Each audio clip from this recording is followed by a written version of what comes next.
What's up, everyone? It's Bill, and I just want to break down this management framework that we've been through a lot of mentorship and a lot of trial and error have created. We not only train attorneys on this, but this is how we run the company internally from a perspective of taking a big vision for the future, like where we intend to take the company, and then breaking that down into a weekly, monthly, and quarterly reality. So I'm going to break down the whole structure that we run on.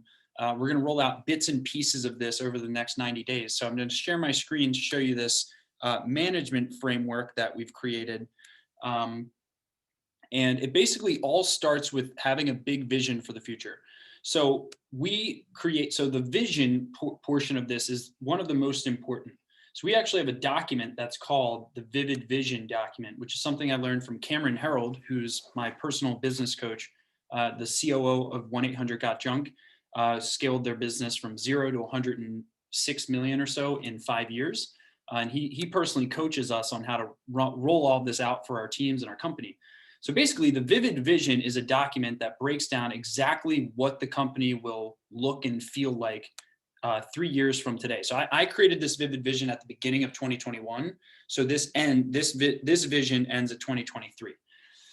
So it basically breaks down like, what is our culture like? It breaks down the financials and key numbers that we want to hit as a company. And we have a belief that we don't deserve to grow our company unless we make a positive impact on the economy first, right? So if we make a $348 million positive impact on the economy, okay, then we deserve to capture 10% of that. If we don't deserve to capture 10% of that in the form of 34.8 and the profit margins. The cool thing about this structure I'm about to show you is if the company wins, you win too. And we'll show you that during the incentive portion of this.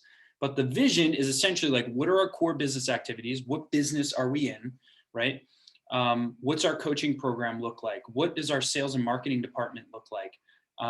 What's our client experience? Like, how do we wow clients with our client experience team? And then how do we intend to innovate in the industry from a big picture perspective? So that's the Vivid Vision, okay? So that's the first step of the management framework that we run on, is having a clear vision for the 3-year picture of the business, and then having conviction behind that vision that this will happen and this is real and we can do it as a team. All right, next I'm gonna go into kind of the core value section, which is right here, values. And values are essentially how you get the vision done, right? So we have a big vision for 3 years out, and values are the operating behaviors that a company runs on in order to accomplish a vision, right? So they're known as core values. So for us, we have 7 core values, which are near and dear to us. Number 1 is 3-way winners. This essentially means that we don't just look for wins for ourselves. We don't just look for wins for our clients. We look for wins 3 ways: for the client, for us and our sanity, right? And we also look for wins for the company so that we can actually afford to stay afloat, right? Because it could be a win for the client, a win for our sanity, but then we could be losing money on the client, and that's not good for anyone. Next is adversity is an opportunity. This is a belief and operating behavior where if crap hits the fan, for lack of better words, we turn that into an opportunity as a company. Pioneering now. This is where we don't wait to roll out new products or new services or new coaching programs or new events. We pioneer now. And the time to innovate is yesterday. We have another belief that growth is a minimum requirement, meaning if our business isn't growing like 100, 200% year over year, each year, there's a problem, because businesses that grow usually are those that have a big impact on society. So we got to look in the mirror if our business isn't growing.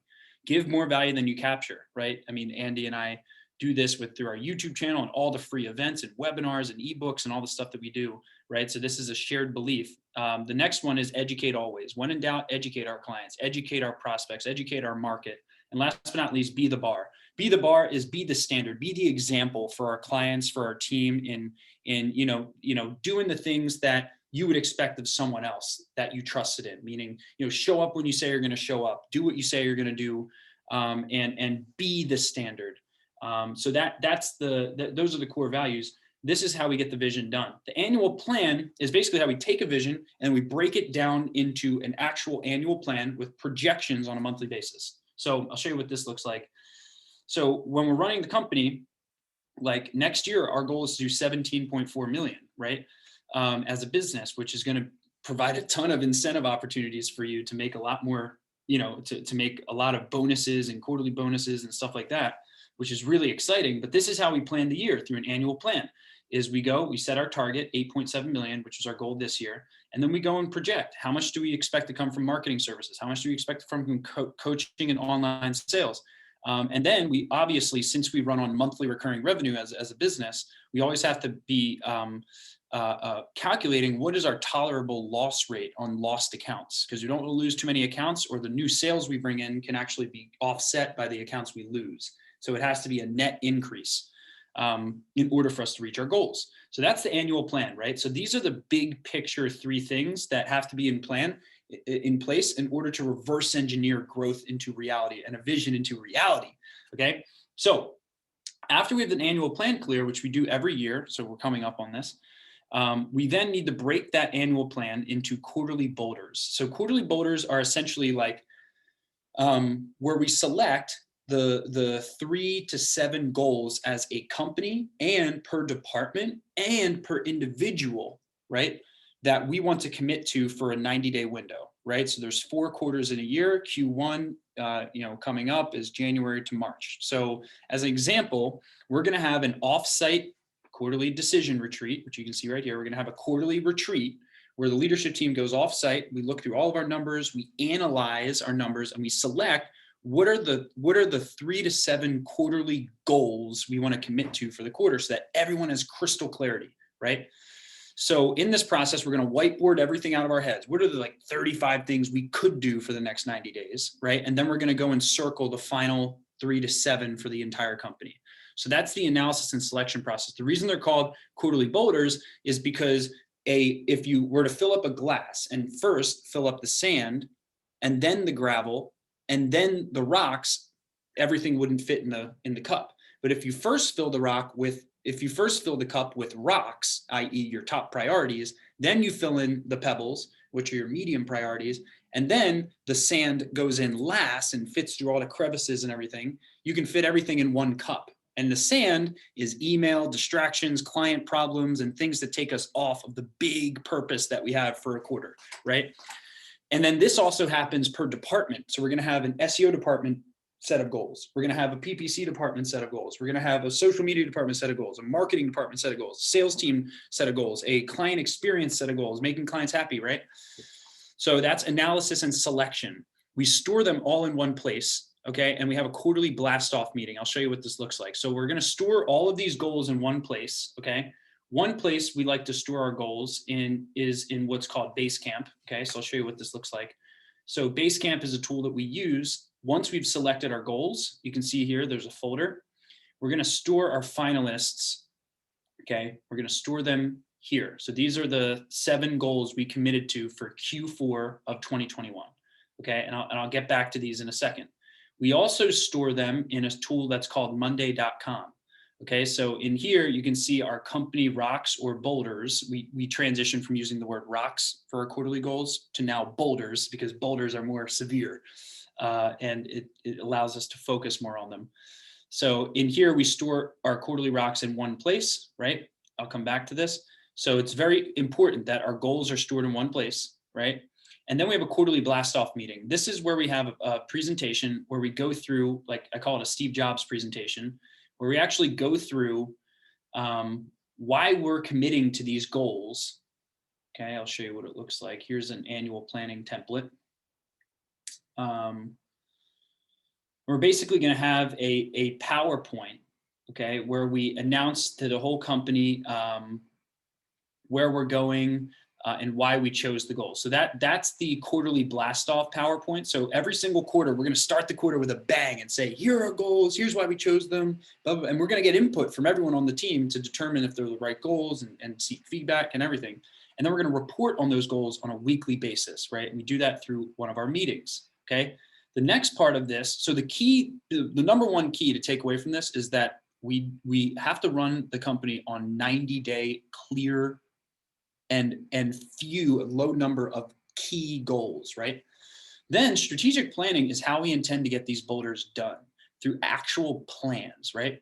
So let's say, for example, one of our quarterly boulders is to increase our client satisfaction from a 35 out of 100 to an 85 out of 100 using Net Promoter Score, right? Most of these goals need to be measurable, right? So what that means is if we commit to that, right? If we commit to setting that goal to make our clients go from 35 out of 100 to an 85 out of 100 on Net Promoter Score, we then have to come up with a strategic plan for that. So an example of that would be, this would be a project. We need to roll out a Net Promoter Score system to track client happiness. We need to roll out, maybe we need to send gifts to clients in the first 30 days of them signing up with us. And then maybe we need to roll out a client update process through an automated email system that keeps clients updated while we're building their website so that they're not wondering what's going on and getting frustrated, right? So that would be a strategic plan.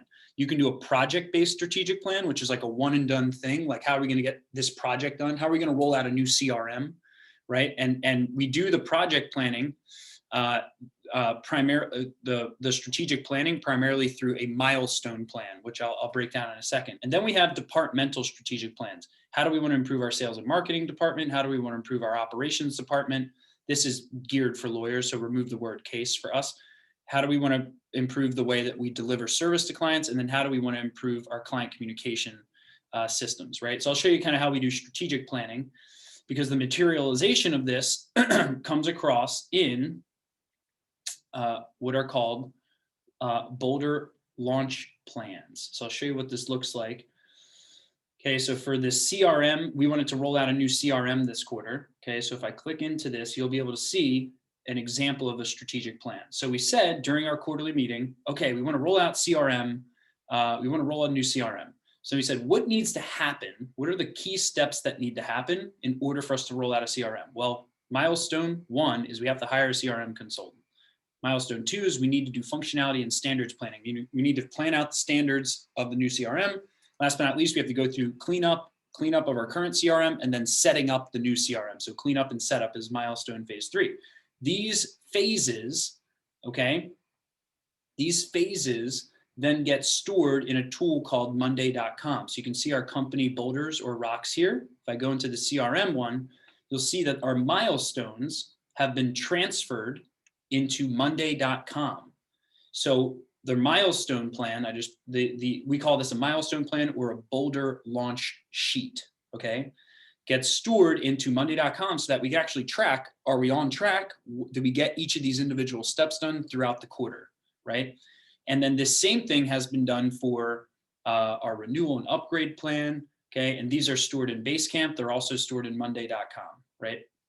Another way that we do project planning is through a project plan itself, which I'll show you in a second. But that's the process of strategic planning on a quarterly basis, okay? And then last but not least, as part of the phase 1, the strategy section of this is the numbers plan.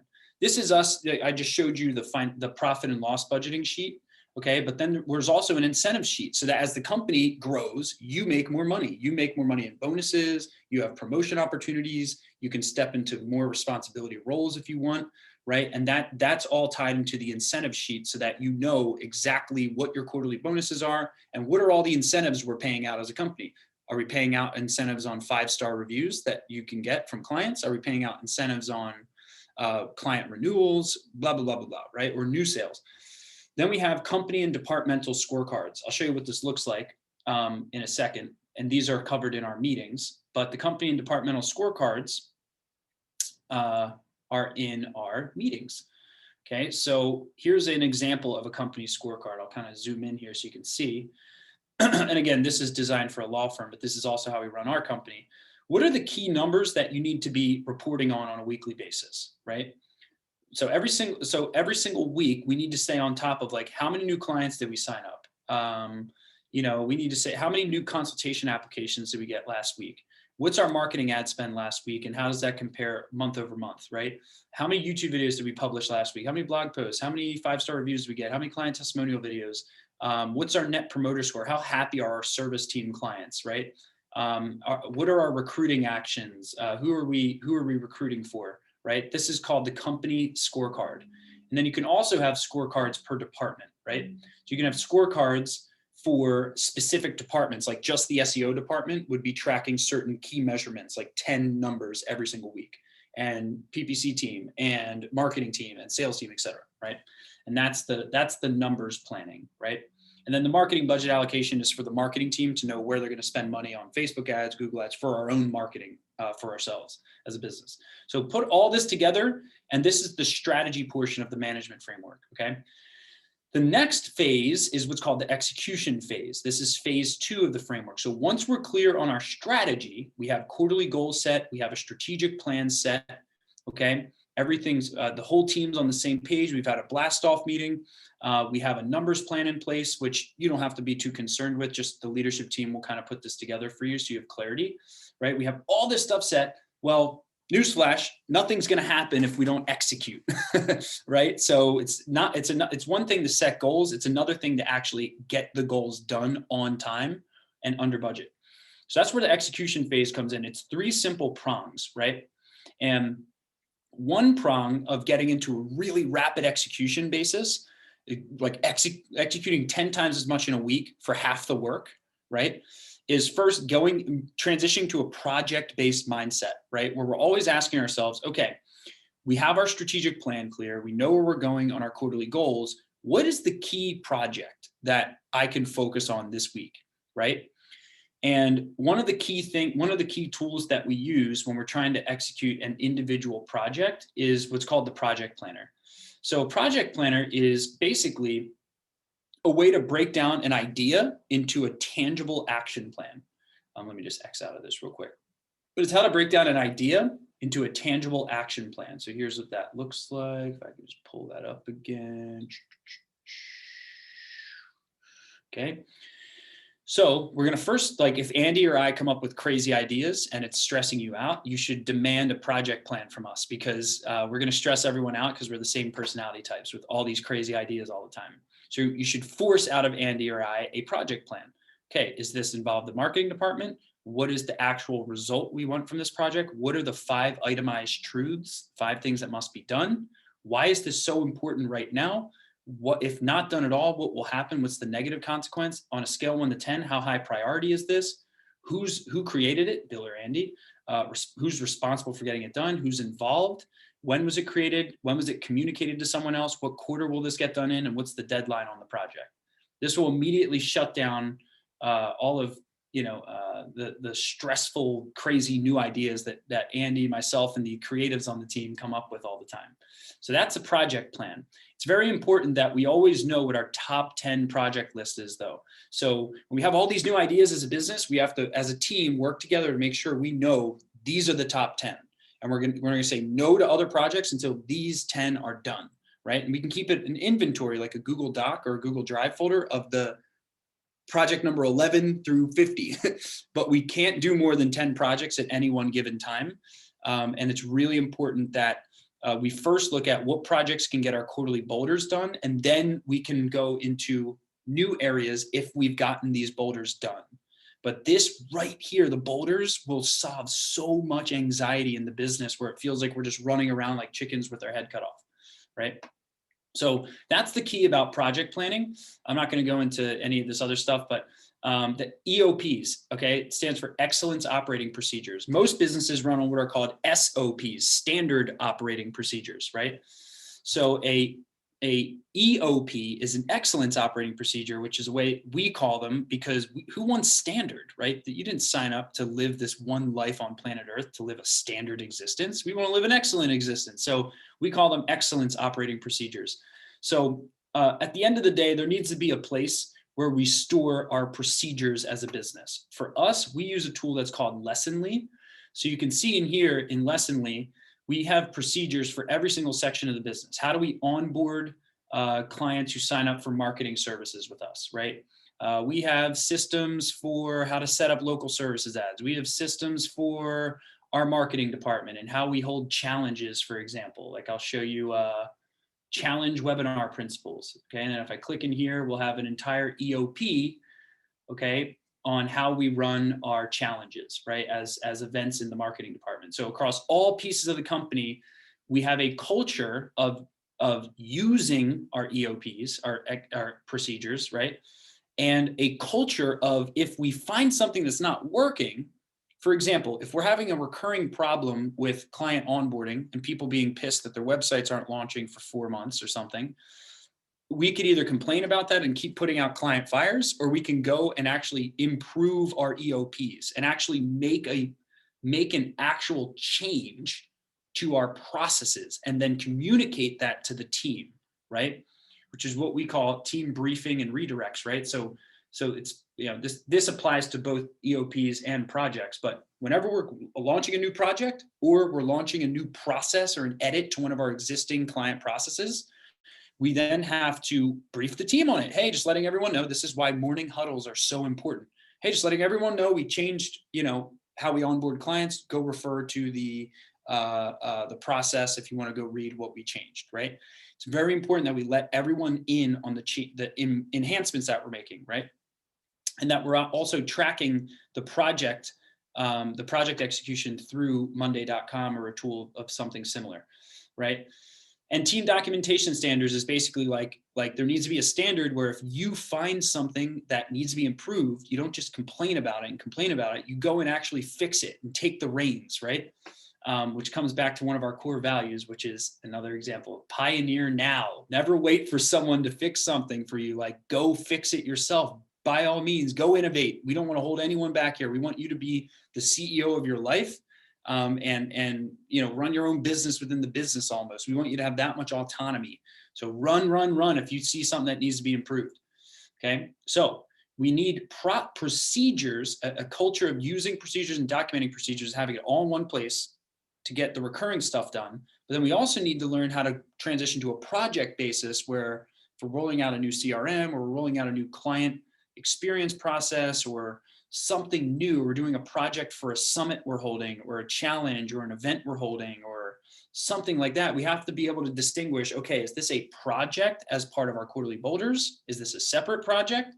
Or is this an ongoing process that belongs in Lessonly, which is the tool we use, or wherever we store our processes, okay? And then last but not least, to get into a rapid execution pulse, where we're getting twice as much done for half the work throughout the week and you have no stress and everything's clear, we have to learn how to run meetings. So meetings are very misunderstood. A lot of people hate meetings because people don't know how to run meetings, okay? So every quarter, we hold what's called a quarterly decision retreat. And this is where the leadership team goes off-site. We go and analyze, like, what do we really want to focus on next quarter, right? And then we go through that process of analysis and selection. We go through this analysis selection process during the quarterly decision retreat.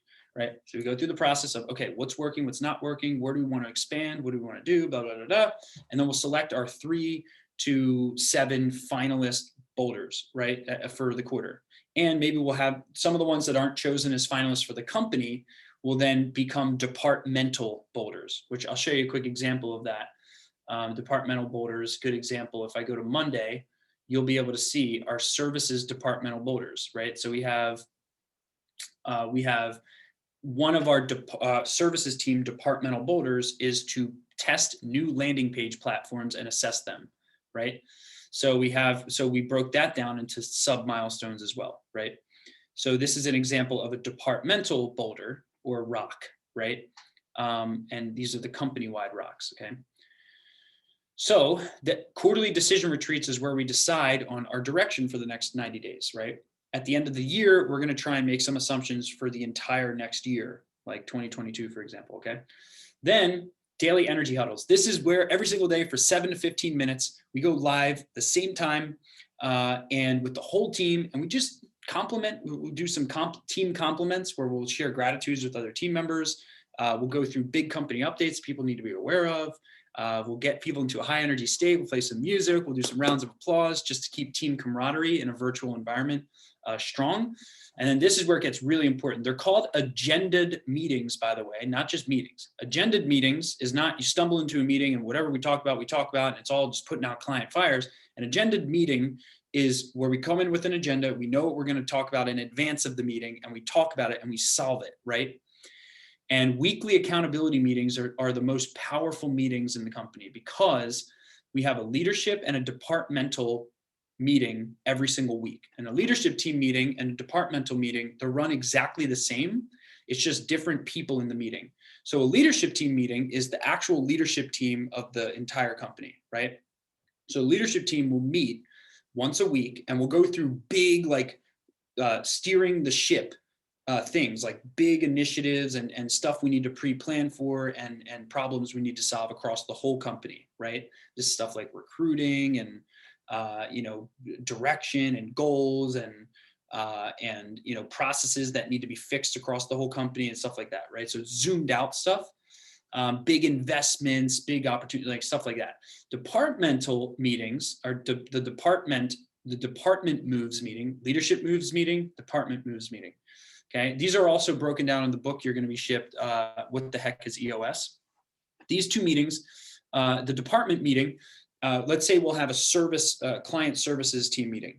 That's everyone who does work for clients on the marketing side of the business. Then we'll have a coaching department meeting for just people who help in the coaching program, right? Then we'll have a marketing team meeting, right? As an example, we'll break it down by department. And then there's a structure to these meetings, which I'll share with you right now. Okay, so the structure of the meetings go exactly as follows. Okay, so there's 5 minutes spent on each of these sections of the meeting. Okay, so I'll explain it very quickly, and you'll get practice with this once we start rolling these out.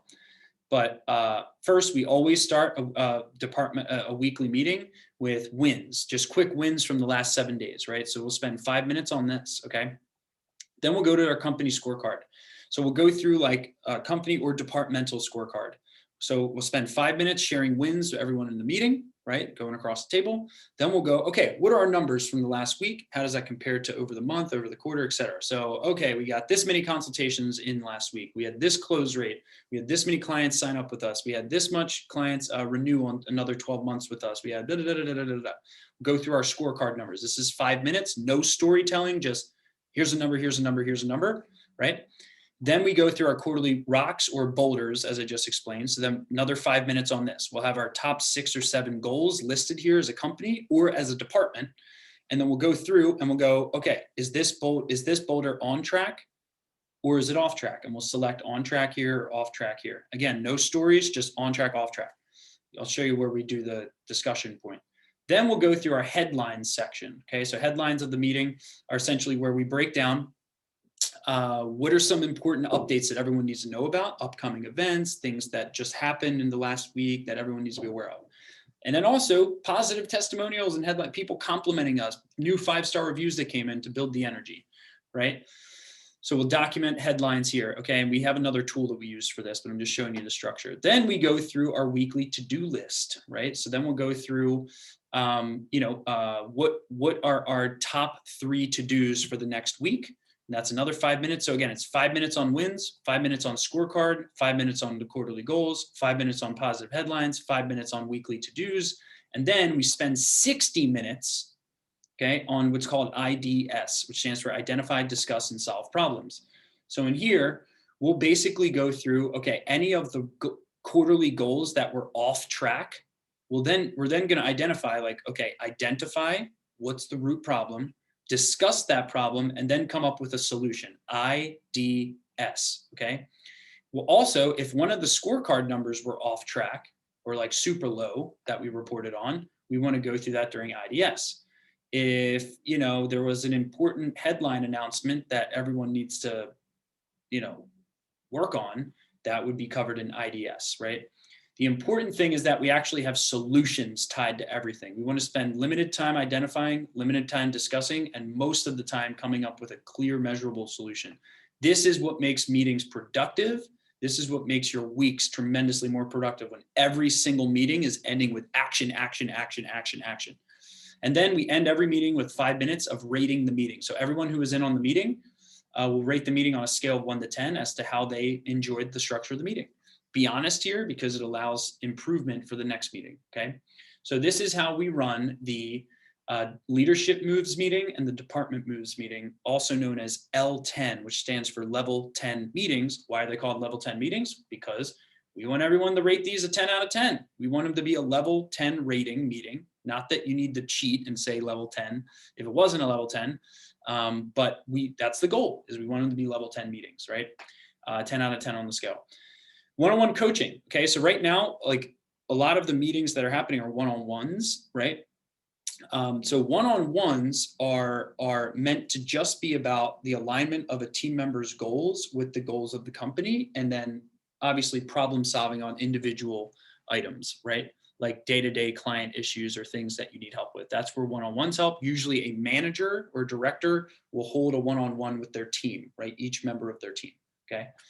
And then we have strategy pivot / prioritization meetings. These are like strategy flare meetings, right? So this is where we just go through, we have our recurring leadership meeting, department meeting, we have one-on-ones, but if we need a separate strategy meeting for like an event we're holding in 2 weeks, or we need a separate like meeting, that's what we call a strategy meeting, right? Which most of those things should be solved through the quarterly retreats, the daily huddles, and these other meetings. So the goal is for you to have less meetings as a result of this whole structure that get 3 times more done in half the time. And if that's not happening, you let me know personally, because we need to, that's the goal of these meetings. So okay, here's the summary. We went through how to set strategy. Then we went through the 3 most important ways to execute.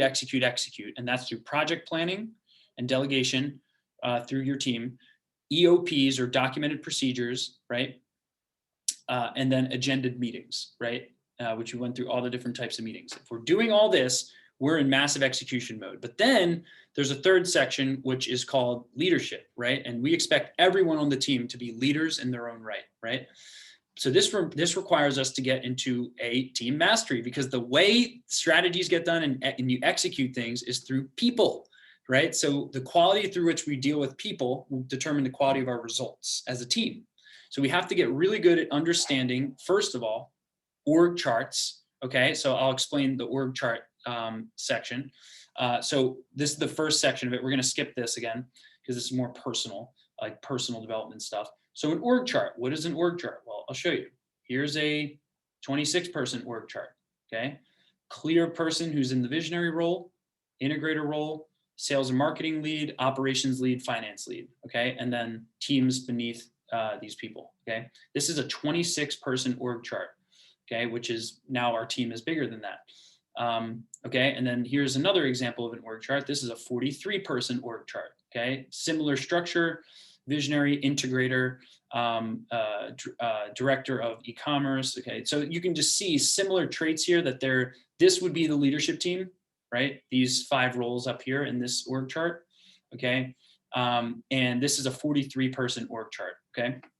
So an organizational chart is really, really important because everyone needs to know their role, right? So if you're wide receiver, you need to know your wide receiver. So we have to cure the concept of wearing multiple hats and start really getting people to do the things they love to do and that don't feel like work.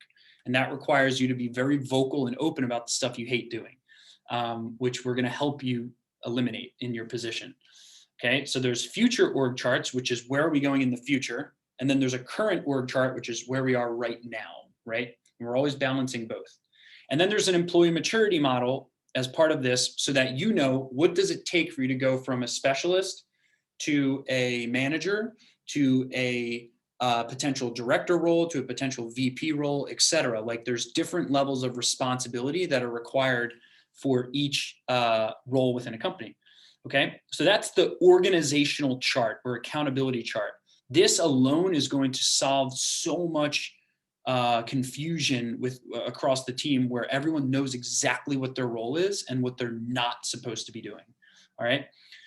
Team alignment. This is where we align team scorecards with PPF goals. I'll explain what this means. This is super, super, super important. Okay. So we align scorecards with PPF goals. Let me show you what this looks like. Okay. So if I go up here, I'll show you exactly what this looks like.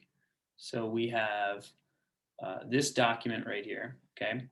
So PPF goals. So PPF stands for personal, professional, and financial goals. So if the team is going to be aligned, meaning we love what we're doing every day, we feel completely engaged in what we're doing, everyone needs to be clear about what their personal, professional, and financial goals are. Personal goals, professional, or where you want to advance within the company, and financial goals, like what do you want to be making through the company? And we want to help you with that in 1 year and 5 year chunks. So those are your goals, right? And here's some examples. But then also, since this is a business, it's a two-way street. It's not just about your goals. It's also about like, are you providing back to the company as we help you reach your goals? Are you providing back to the company what's needed based on your role in that organizational chart that I showed you? So for example, if we hire a salesperson and they don't make any sales for 18 months in a row, right? That's going to hurt the whole rest of the team. That's not fair. And that person needs to be either addressed or moved into a different role in the company, right? But a role scorecard is where your role is clearly documented and the outcomes, that the main outcomes you're responsible for, are crystal clear. And every single week during your one-on-one, we're going to check in and make sure that you're on track for your top 5 outcomes for that quarter, right? And if you're not, we'll talk about next, like what happens. But this is where the best teams in the world that have happy people that love what they do, the scorecard for the team member, meaning the results of the team member, are aligned with their personal goals. So there's complete synergy for the goals of the company and the goals of the person. And then the last thing is the personality/seat match, right? So I'll show you what this looks like. This is the Kolbe Personality Index, okay? So I'm a 4392 on Kolbe. I'm identical to Andy, okay? So I'll just give you a quick example on this. If I go into Slack, you're gonna see that every single person in our Slack account has their Kolbe code listed next to their name, okay? So if I scroll down here, you'll see mine is listed here, Brandon, Dennis, Emily, and then I haven't direct messaged a lot of people, so not everyone's popping up. But regardless, everyone's role is listed here. And the reason is because everyone's different, right? I need the team to remember that I'm a low fact finder. So what that means is if you give me a ton of data about something, I'm going to tune out because I don't need a lot of facts. I don't need a lot of data to make decisions. I need bullet points. But if you're a high fact finder, you need a lot of that data, okay, to make decisions. Follow through is my ability to create processes and systems and create order out of chaos. Very hard for me to do. I'm a low follow through, which means I'm more innovative. I like freedom in how I do things, less rigidity. But Emily, my wife, who, she's a high follow through, right? So if I give her a crazy plan, if I give her a crazy big idea, she can create a plan out of it in 5 minutes, snap of a finger. So that's follow through. Quick start is how you deal with risk and uncertainty. So Andy and I are both 9 quick starts. That means we're great at innovating and coming up with new ideas all the time with no clear action plan tied to it. Just like, let's go, throw us on camera right now, no prep, right? So we're great at that, but there's a lot of people who aren't great at that. And it's important to know the difference. Like a low quick start person, they need a clear plan. They need clear roles and responsibilities. And the last but not least is implementer. Implementer is how you deal with space. So if you're like very technical, then you could be a high implementer, right? So an example is like, if you get IKEA furniture, are you excited to assemble it, right? I'm not. I hate implementing like very tactical day-to-day things. It drives me crazy. So that's the implementer section. So again, this is just personality seat match, okay? Some members of the team right now may be in high detail roles or high fact finder roles, and that drains the hell out of you, right? And we need to know that. We need to make pivots, right? So the goal is to have a match between your personality type and what your job role is. Otherwise, it's just gonna stress you out. It's gonna be outside of your pattern, as they say, and that needs to be changed. And then we have a whole recruiting and training process where we make sure that we're recruiting the right people and creating training programs for everyone. Then last but not least is the performance improvement plan. Now, one quick point here to make is like, if you're a culture fit, you won't be terminated, right? Ever. So if you're the right person for the company, for the shared vision of the company that we have, it's just about switching roles. So if you're not performing in one role, it's about removing pieces of the role that's stressing you out or you don't like doing, so that you can just do the stuff you love to do, right? That's the ultimate goal. So performance improvement plan requires 2 things, fast feedback and coaching, right? So what that means is like, and this is for everyone in the company. Like if I am being a pain in the butt to work with, you need to tell me that immediately, right? Like no ego, like just tell me, like, Bill, you were just a complete a-hole in that meeting. Just tell me, because if you don't give me that feedback, right, you're doing the whole company a disservice by not making me aware of something that I'm being blind or unaware of, right? That's slowing down the whole company. Coaching can also happen during one-on-ones, right? Both sides, meaning like you can coach your manager if you feel like they're not speaking to you the right way, and vice versa, right? So coaching is a two-way street across all parts of the company, but it requires fast feedback, radical candor, right? And speaking up if you see things that need to be improved on rapidly. And then obviously, the whole process of writing up, which is not fun, but if you're a high performer on the team and someone is, not pulling their weight, like it's going to just frustrate everyone on the team. And that's not a problem we have right now as a company, but as we bring on more people, it's something to be aware of that, at some point we do have to formally tell people that they need to improve on what they're doing, so that we can maintain a high performance team of positive, action-oriented people. So this whole process is what we're going to be rolling out over the next 90 days. I just wanted you to understand kind of like the general frameworks of this that we've put all into one place so that you're not confused. I'm going to be doing my absolute best to not freak everyone out with this stuff. We're going to take one baby step at a time, right? And eventually, after we take a couple of baby steps, this whole framework will be operating seamlessly and almost like an engine throughout the business that's going to cure overwhelm. It's going to cure you feeling like you're wearing a million hats. It's going to cure the feeling that you don't really know what the top priorities are in the company on a 90-day basis. All of that's going to be cured, and you're going to enter every week and every quarter with like clear North Star, clear roles and responsibilities. That's the vision here.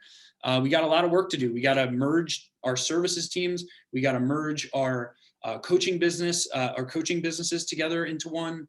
We need to merge our marketing teams and create synergy there. So there's a lot of stuff here. So it's really important we're all on the same page, that we're going to take all these things we want to do and we're going to condense them into a select few high value number of projects, and then execute together, as the dream team that we are. So I feel a ton of responsibility towards everyone to make sure that this process goes smoothly, and that we immediately are solving, some confusion and some of the other things that this framework is going to immediately solve for everyone. So I know I talked fast, so watch this a couple of times if you need to rewatch it. But this is the system that we're going to be rolling out. So that's it, guys. Stay great, and I'll talk to you soon.